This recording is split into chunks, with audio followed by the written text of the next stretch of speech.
मंजू गोदार सूरत से पूछती हैं, नमोस्तु महाराज जी, मेरी जिज्ञासा है कि मंदिर जी में एक व्यक्ति आकर सुबह सीधे अभिषेक कर लेता है और एक व्यक्ति आकर मंगलाष्टक से लेकर पूरा अभिषेक पाठ आदि वगैरह बोलकर अभिषेक करता है। तो महाराज जी, दोनों के अभिषेक के गंधोदक में क्या अंतर होगा या गंधोदक में दोनों के किए गंधोदक में कैसा क्या प्रभाव पड़ेगा? बहुत अंतर होगा। जैसे मैं हमेशा उदाहरण दिया करता हूँ, एक व्यक्ति ने सवाल हल किया, विधि कुछ भी नहीं की और उत्तर सही लिख दिया, तो आंसर या उत्तर के 5 नंबर होते और विधि के 15 नंबर होते। और एक व्यक्ति ने विधि सही की लेकिन उत्तर गलत हो गया तो उसको 15 नंबर मिले। एक ने विधि की नहीं, आंसर सही लिखा, उसको 5 नंबर मिले। जो अकेला सीधा अभिषेक करता है उसको 5 नंबर मिलेंगे और जो मंगलाष्टक के लेकर पूरा करता है उसको 20 नंबर मिलेंगे। कितना अंतर। जो लेट आया है ये मत समझे कि हमारे तो लेट आए तो भी अभिषेक कर लिया, अंत में पहुंच गए तो भी अभिषेक कर लिया, उसके नंबर कट रहे। जितना जितना कार्य निकल चुका है उतने उतने नंबर उसके माइनस होंगे। जो व्यक्ति मंगलाष्टक में आ गया और लास्ट की पूरी अंतिम मार्जन तक रुका हुआ है, यानी जब तक मूर्ति का मार्जन नहीं कर लेगा, कहां से शुरू हुआ? मंगलाष्टक से, और अंत में कहां तक रखा? मार्जन तक। और मार्जन के बाद भगवान को सिंहासन पर, उसके मिलते हैं पूरे 20 बाई 20 नंबर, और 100 कहो तो 100 बाई 100 नंबर, वो है 100 नंबर। अब इसमें से जो चीज तुम्हारी छूट जाए उसके नंबर कर दो। मंगलाष्टक छूट गया, आपके 2 नंबर कम हो गए। आपका श्रीमन नम्रता छूट गया, आपका एक नंबर 2 नंबर कम होते गए। आपकी शांति धारा छूट गई, आपका नंबर छूट गया। और आप अभिषेक करके चले गए तुरंत, और ना भगवान का मार्जन हुआ, ना मार्जन किया, ना भगवान को सिंहासन और वेदी पे किया, तो पीछे के आपके 10 नंबर कट गए। अब अंत में बचेंगे 2-3 नंबर।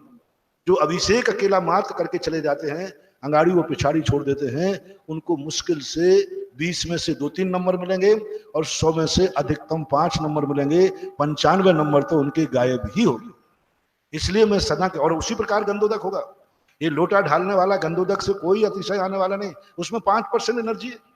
तुमने लोटा उठाया, बीच में आए और डाल करके और गंधोदक लेके चले गए, वो गंधोदक में एनर्जी नहीं है, मात्र 5% एनर्जी है।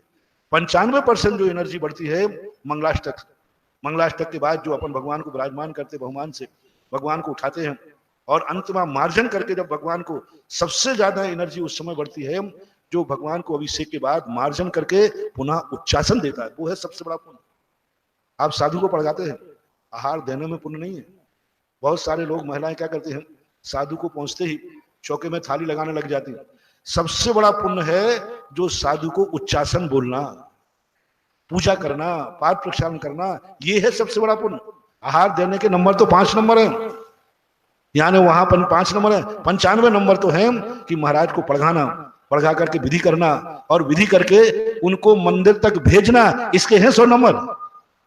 आहार देके मन शुद्धि, वचन शुद्धि, काय शुद्धि, सब। और सबसे ज्यादा नंबर तो वही है जिसने सुबह से बनाया है, बना करके पढ़ाया है, पढ़ाने के बाद आहार दिया है, और आहार देने के बाद उनको मंदिर तक छोड़ने गया है, तब 100 नंबर हैं। अब जो क्रिया तुम्हारी छूट गई, नंबर कम करते जाओ। ऐसे अभिषेक के अंदर जो बिल्कुल पहले से आया, जल भरा, उसने जल के नंबर कटते हैं आपके।